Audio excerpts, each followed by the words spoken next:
been a member of 2 interconnected satanic groups for 30 months. She claims she both witnessed and suffered satanic ritual abuse. She told me how she got involved in Satanism. I was recruited in through a supposed church meeting by a boyfriend, which we were encouraged just to look into occultic ways of increasing our power and our desire to be wanted. Can you describe for us the kind of ritual abuse that you've seen? Children, small, under 10, sometimes from the outside, brought in, but mainly from the families, the active members. The children were usually drugged. They underwent full intercourse. They were forced into oral sex with children and with adults. There would be incantations, there would be sacrifice, there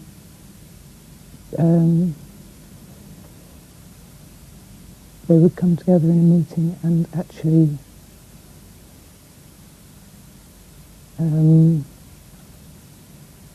go through prayers and rituals before the abuse. Specific lines were followed each time with the same sort of thing. You talked about incantations. Mm. Are you meaning prayers? I suppose it would be prayers, yes. Who were they praying to? To Satan. Jennifer claims that she was made to take part in the sacrifice of young children, including one of her own. I was breastfeeding her. I was led into the room with her in my arms. My feet were tied so they couldn't actually move, but I was sat down with her at my breast. And she was taken off me.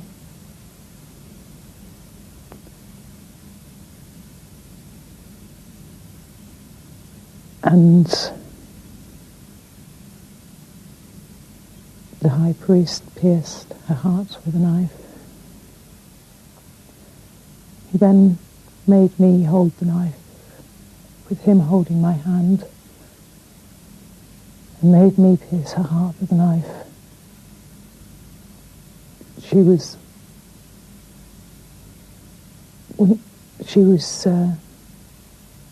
laid out on an altar,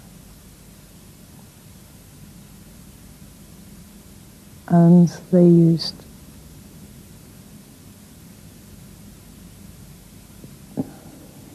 objects, and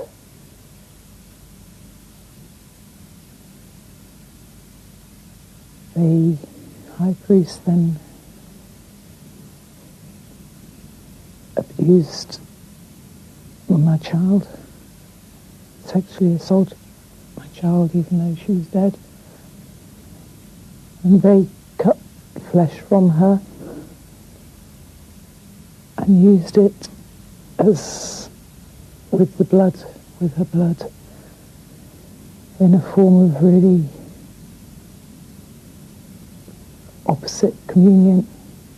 They passed it round, praying and eating the flesh and drinking the blood. Just one person's account. But what other evidence is there that Satanism exists in Britain today? Well, British satanic literature is readily available, from books to underground magazines. And material is being published today which openly advocates the practice of human sacrifice. Scottish occultist Aleister Crowley's masterwork, Magic in Theory and Practice, has a chapter devoted to the bloody sacrifice, in which he advocates the killing of a male child of perfect innocence and high intelligence. Some modern satanic cults cite Crowley as an inspiration. Homage is paid to Crowley by, amongst others, the Temple of Set, an offshoot of the Church of Satan, and British-based Crowleyite groups such as the Temple of Psychic Youth. But Satanism isn't illegal, and open satanic groups strenuously deny that abuse takes place. The police, too, have generally fought shy of confirming claims of ritual abuse. But Now Dispatches has obtained a video produced by a group operating in Britain, which appears to show ritual abuse actually taking place. The video runs for nearly 3 hours. It begins with a stylized introduction to the group's philosophy. It then moves on to record the physical abuse of a young man. He's chained to a wall, whipped, and sprayed with what appears to be coagulant. He's then tied to a bed, injected, and in an apparently drugged state, is carefully and precisely cut with a large knife. Blood is then smeared over his body. The youth is urinated on and further physically assaulted. Many of the scenes are too horrific to show. The next sequence is in praise of the cult leader Jim Jones, who instigated the Jonestown Massacre in Guyana in 1978, when more than 900 people committed suicide. Later, there are scenes of young children being buggered and sexual mutilation. One doctor describes the victim as a girl of 13 or 14. The video was handed to us by a professional carer looking after a young woman who claims to have been involved in the group that made it.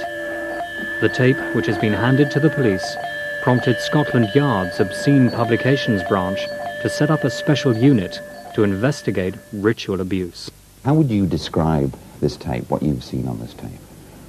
Well, it contains scenes of offences of grievous bodily harm which are performed in a ritualistic fashion, in a ritualistic context. Will your unit, be investigating this? Yes, because as you know, this thing will not go away, and it's the duty of the police to actually try to establish the truth, and I think that's our central role. Now, many people would say that the police haven't taken the concept of ritual abuse seriously in the past. Would you agree with that?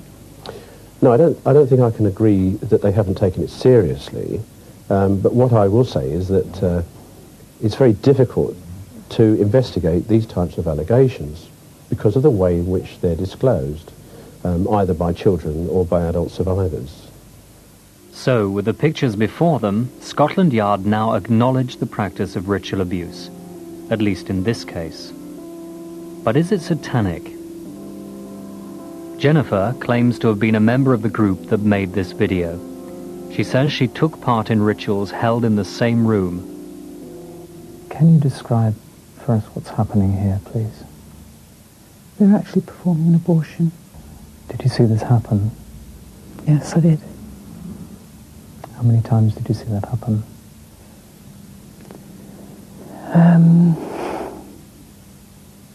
I saw it twice, for certain. Who is it that's performing the abortion? It's a pregnant woman. Is there a significance in that? Yes, the abortions were always performed by pregnant women. So that because of the ritualistic value of it, of the passing of powers. What would happen to the fetuses? They'd be used in sacrifice and rituals. And what would happen to the remains? They'd be burnt, parts of their bodies be melted, just burnt down, rendered down, fats and things like that. To be used in potions and salves that are used in rituals. We've seen something which looks rather like a dentist's chair occurring a number of times in this tape. Have you seen this chair yourself? Yes, I have. And where was it? It was in a room in the East End of London, in the basement room. Is what we're looking at that room? Yes, it is. Are you certain? I'm positive. The room itself also appears to feature in occultic literature distributed by the video's makers. In the video are a number of indications that the rituals being carried out have a grounding in black magic or Satanism. A hell's head features a number of times, as does a death's head, ram's horns, and a severed goat's foot. One of the group's members is seen performing the ritual evocation of a demon. Blood, semen, and urine feature prominently. What appears to be blood is seen being drunk. A clock in the room is set to 3:10, representing the time of Christ's death on the cross, the moment of Satan's greatest power. What's known as an Asherah pole is also present. In biblical times, the symbol was used to worship the fertility goddess Ashtaroth, who required sexual license, self-mutilation, and in some instances, child sacrifice. But pride of place is given to the portrait of Aleister Crowley on the wall. The same picture features in a book on the life of Crowley, who practiced sex magic and blood rituals. Some of Crowley's followers were said to be branded. According to Jennifer, Crowley's disciples today are carrying on this practice. What is this? It's a branding iron used to brand people involved in the groups in places according to their jobs within the group. Such as? The recruitment would usually have it on their arm. Recruiters have it on their arm or under their armpit. Some people will be branded inside their vagina or in the inside of their legs. But, as we said at the beginning, this is beyond the imagination. In the words of one therapist, this is too terrible to hear. And because such material is so hard for us to face, it's altogether easier to turn away from it and deny it. Arguments have been put up to suggest this must be a myth, a moral panic put about by Bible bashers and others jumping on the bandwagon. One such skeptic, who's made a study of the subject, is Dr. Bill Thompson. It's a conflation of several sources, multivarious sources. One is fundamentalist Christians, running on the belief of end time, that Christ's return is imminent, so it would be God's time to reveal all the evil things that the devil is doing. Another is a certain group of Californian therapists that have had an incredible influence in England and are promoting their various brands and branches of therapy in England. They are the people who discovered multi-personality disorder. They're trying to sell us this diagnosis for people we once would have designated as schizophrenic or whatever. And as a result of this, they're using the satanic ritual abuse panic to demonstrate that their theories are correct. There are individual social workers who, for one reason or another, believe that there are these certain kinds of abuses to explain some of the things they're coming across. You have cult cops coming over from America and telling us about some of the cases they've been dealing with, talking them up, and we've been buying that as well. And all these have slotted together in particular ways to produce the panic we have in England. But the myth is not simply being peddled by Christians. I've spoken to atheists and agnostics, professional people who are hearing the same things firsthand from their clients.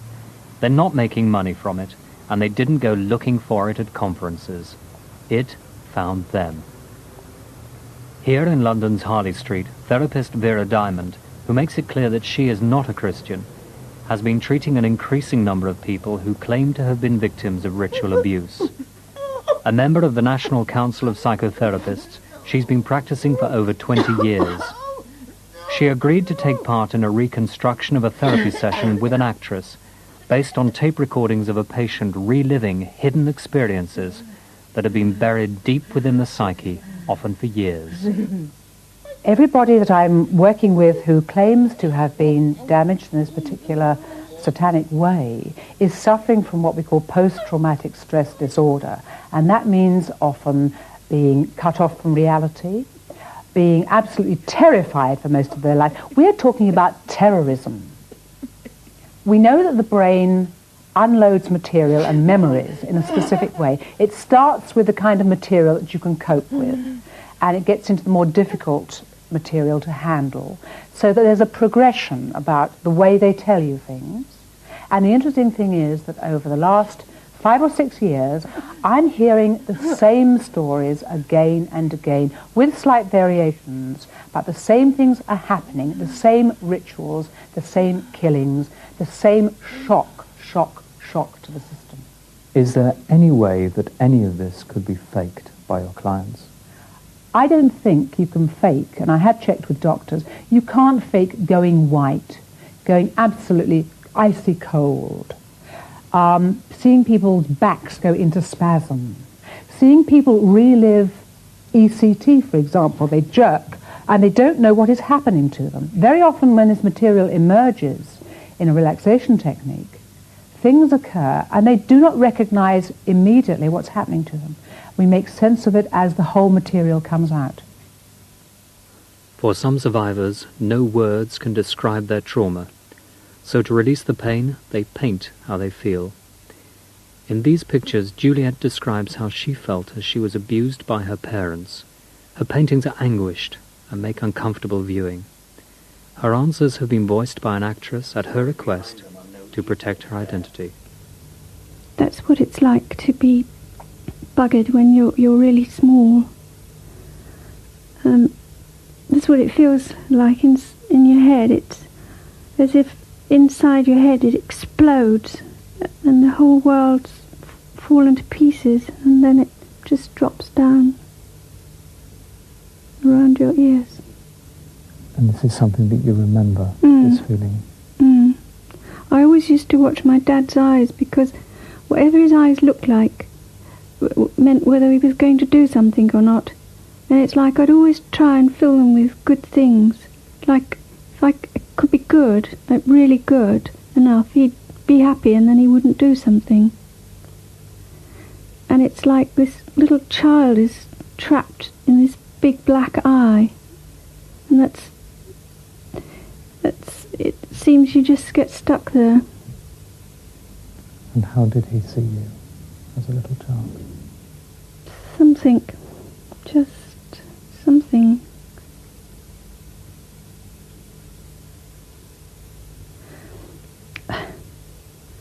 I mean, it's not just something to be used and fucked whenever you wanted, but, like, I mean, they're quite systematic in actually destroying the personality. That's what they try to do. So, same as he saw everything else, just something else to be destroyed, like something that has to be killed, destroyed. What is it that convinces you that this abuse was satanic? I've never questioned that it was satanic. I mean, we were from a long line of Satanists. With somebody that's never come across this sort of thing before, it probably is too much to bear, and people will want to find other reasons. Mm-hmm. If somebody said to you, however gently, is there any way that you could have imagined this? What would you say to them? I'd say to them that they don't know the details that I've remembered, because the details I've remembered, I would never have imagined them in a million years. I wouldn't have thought of them as possibilities for things for people to do. But also, even if I had, I wouldn't have been so...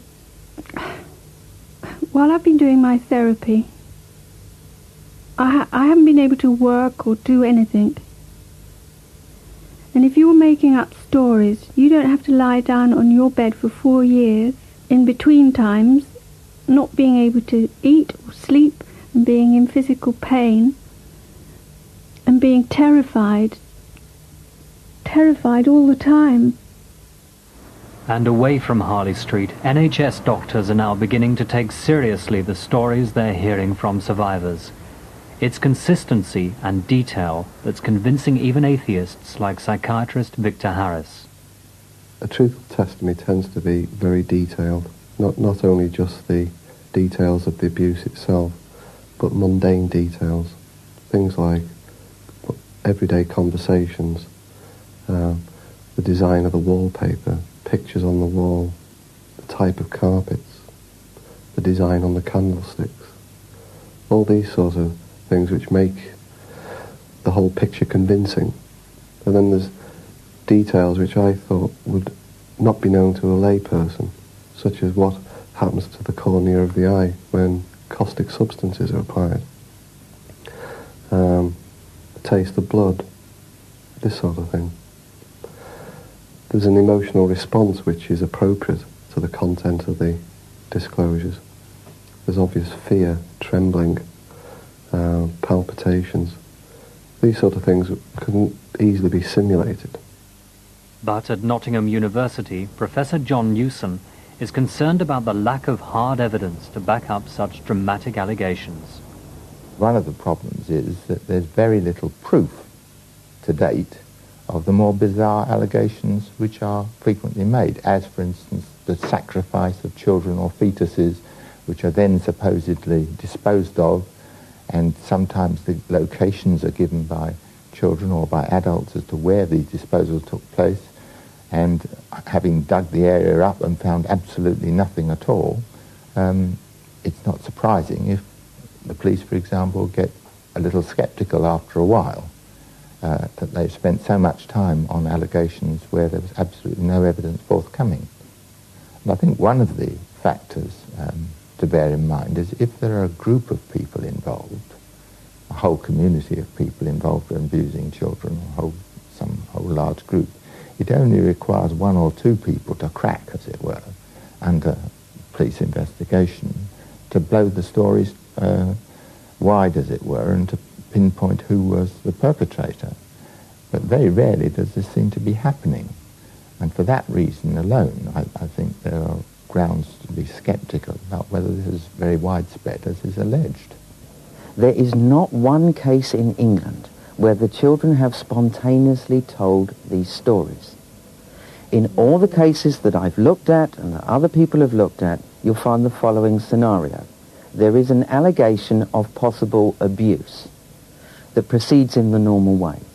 The child will then be picked up by one of the proselytizers, either one of the independent charitable care groups or a group of believing social workers or even policemen involved in a child protection unit.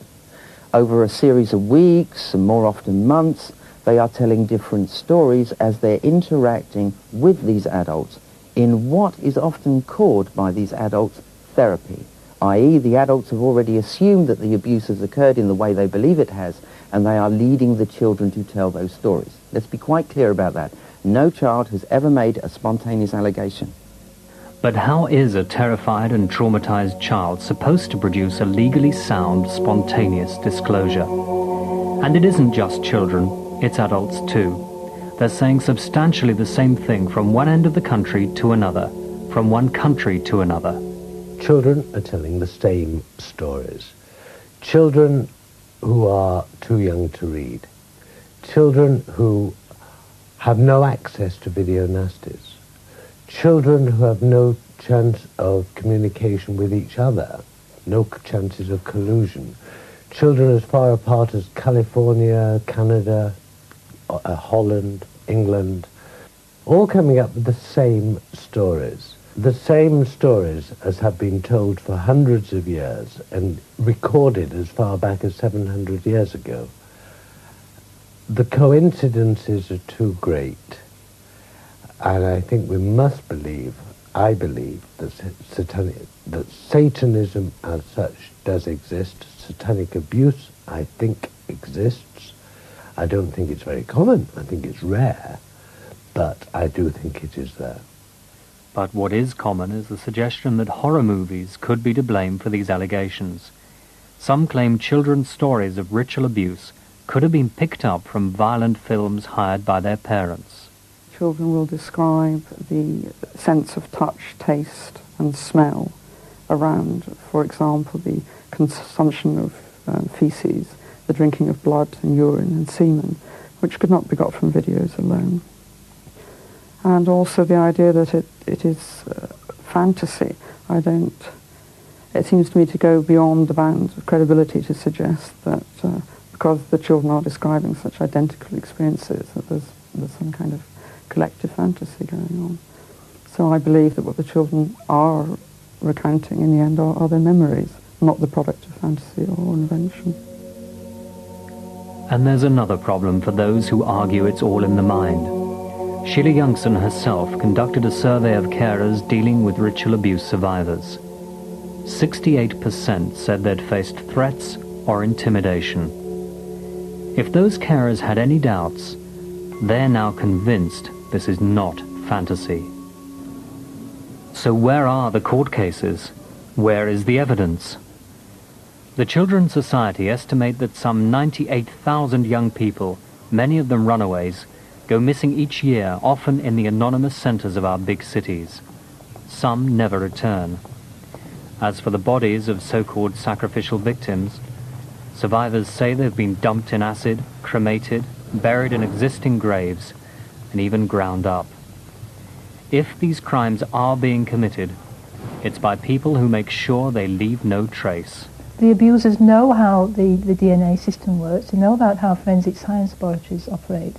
And a lot of the abuse is in a loving context. That there are no marks to find, there are no injuries usually. So it is a myth that we've got to try and get away from, that there is not always medical evidence there. And if there is, it is open to conjecture. In Leeds, the authorities seem to have gone further than most in their willingness to take seriously the accounts they're hearing about satanic ritual abuse. At St James Hospital, regular meetings are now held between therapists, psychiatrists, and even the police, who elsewhere have often distanced themselves from such allegations. The meetings have been set up to exchange information and to weigh the accounts that are being brought to carers. That as the year went on, as the 2 years went on, I continually thought that I was hearing the worst things. I thought I'd heard the worst thing when the child said that that he was abused in the bath, and that the worst thing was whenever the people who abused him dressed up in costumes like priests' costumes and ghosts' costumes. And yet the worst thing for the child was eating the faeces. And that we've got to understand it takes a lot of interviews done in a proper context, and not to be accused of disclosure interviews and getting a child to actually say something, but to give the child time and space. And the judiciary and the police and CPS have got to actually understand that. Because the inference is if the child doesn't tell straight away and then says something later on that in fact the child's lying, making it up, has been intimidated or coerced. And despite society's seeming unwillingness to countenance such allegations, the police here believe they're on to something. In the 80s, they were concerned about child sexual abuse, and professionals working in the field actually had the support of society. But as we've become more experienced and talking to children, and certainly in our force we've got 8 specialist child abuse units who spend a lot of time talking to children. And I think for the first time we've been able to listen to children talk to us about child sexual abuse. And we are now learning about this further extension of child sexual abuse and the ritualistic elements to it, which do seem fairly bizarre to people who have probably never heard a child discuss child abuse. I think our experience has shown us that something like that does exist, whatever you're going to call it. But we have experience of children and adults talking about very, very bizarre, unusual practices that have these ritualistic elements, the repetitiveness, the symbolism, and that children particularly are talking about that now more and more. There is some danger of a kind of mass hysteria here that can occur when too many people start believing something which might have had some grain of truth in it somewhere, but has become over-elaborated and worried about beyond reason. We still don't know the outcome of a number of cases in this country. The Rochdale case has been dismissed. The Woodford case fell apart because the children's evidence was clearly inadequate. There's the Orkney case. We don't know the outcome of that yet. It's still being endlessly debated, and we don't know whether there was, in fact, any serious group abuse of children going on. But on the whole, the verdicts coming out from legal sources seem to be not guilty or not proven. But in fact there have been convictions where Satanism has been implicated in the abuse. Retired Detective Chief Superintendent David Cole was the officer in charge of the Smith and Hickman case, where young girls were abused by 4 adults. The leader of the group, Malcolm Smith, claimed to possess satanic powers. Yes, that was satanic abuse because quite clearly rituals were involved to induce a pattern of behaviour in the children and to induce fear into the children. Not as I believe is more generally the case, where it is used as an excuse to induce fear into children. So you think that the people involved believed, or he certainly believed? He certainly believed, yet that he had the power of Lucifer. Do you believe from your experience, then, that satanic abuse, ritual abuse, actually exists? Well, I must say that based upon the experience of 2 cases over 34 years connected with the police service, and that experience must indicate to me that it does exist, yes. But how widespread it is, then I wouldn't be prepared to comment because, you know, one bucket of sand doesn't make a desert. Psychiatrists offer another reason for the lack of prosecutions. Survivors can be so traumatized the conscious memory of their abuse is wiped clean. It can take up to 20 years for those memories to resurface. And by that time, the trail is stone cold, as Sue Hutchinson found. One of the reasons was that the abuse happened over 16 years ago, so it's very hard for them not just to find evidence, but put a case together over that length of time. And that is going to be the same for most adult survivors. And secondly, because my abusers were in their late 70s, and that went against us. So there was too big a gap between the abuse and your disclosure of it? Yes.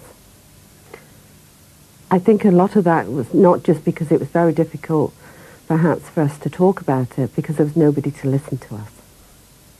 The police investigate all cases very thoroughly, but there are 2 elements to a case. There is the sexual abuse element, and then there is the ritual element. Now, where the sexual abuse can be substantiated medically, there may be no substantiation for the ritual element. It is important that the credibility of the victim be maintained. And unfortunately, if a victim starts off with a story which is totally credible and can up to a point be proved, and then goes on to an unsubstantiated, incredible story, then the whole case is likely to fold. In Britain, few cases go beyond the civil courts. There's no crime of ritual abuse. But in America, ritual abuse is being outlawed in a growing number of states to try to crack down on offenders. Here, we seem to prefer to shout down those who suggest this may be happening. Court cases have been dropped because it was felt jurors would never believe the evidence. In others, details of rituals have been deliberately suppressed. In Britain, those who claim to be survivors must add fear of ridicule to their terror of coming forward. But they say the biggest barrier is the guilt that's been forced upon them by their abusers. Guilt over being made to take part in the abuse of others. It's like this one is about, it's called Collaborator, and it's about how you're implicated in every way, like sexually implicated from day one, and you're made to kill things and kill animals and kill people.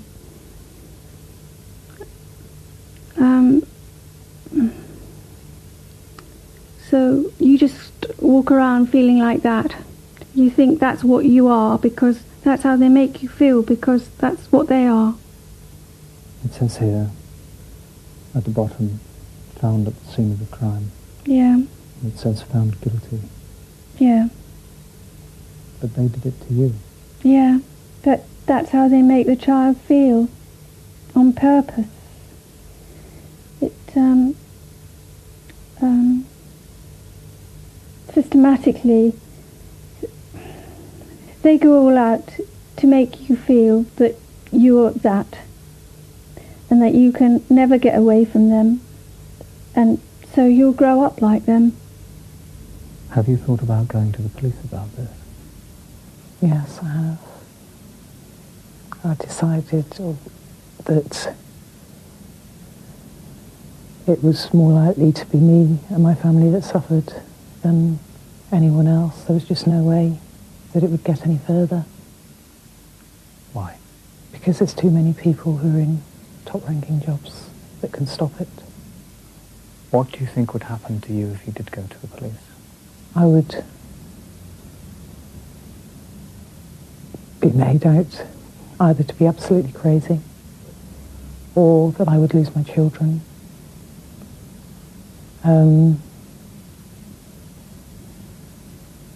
It's been put that I'd probably be used as a scapegoat, as an excuse to ridicule it.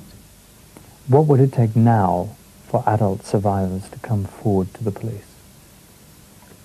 I think it takes the fact that they have to know they're going to be believed. They also already are doing this. I think it's now the time for all therapists or police or whoever dealing with these survivors to say, yes, we have had cases. That will make more survivors not just have the strength to come forward, but know that they're going to be listened to. Is there any way you could kind of give an amnesty or something like that to people who want to come forward? Well, the police can't actually do that without consent of the Director of Public Prosecutions. But of course there are ways in which we're looking to try and overcome that problem. To actually hear a child talking about smearing faeces all over the wall and killing animals and all sorts of things that we do here in the course of our work is strangely worrying and concerning, and a lot of people will probably think it's easier to ignore it and dismiss it as a fantasy, or children lying, or watching videos, or whatever the excuse is around. But I think that we, certainly in our force, I think we have a duty to listen to children, as long as we remain objective and impartial, and deal with it in a proper, level-headed manner, and just be able to listen. It may be wrong to suggest this is widespread, but how can we continue to see no evil and hear no evil when the prima facie evidence is before our eyes? Until society turns to face and examine such material, however painful that might be, we cannot begin to help those who claim to be its victims.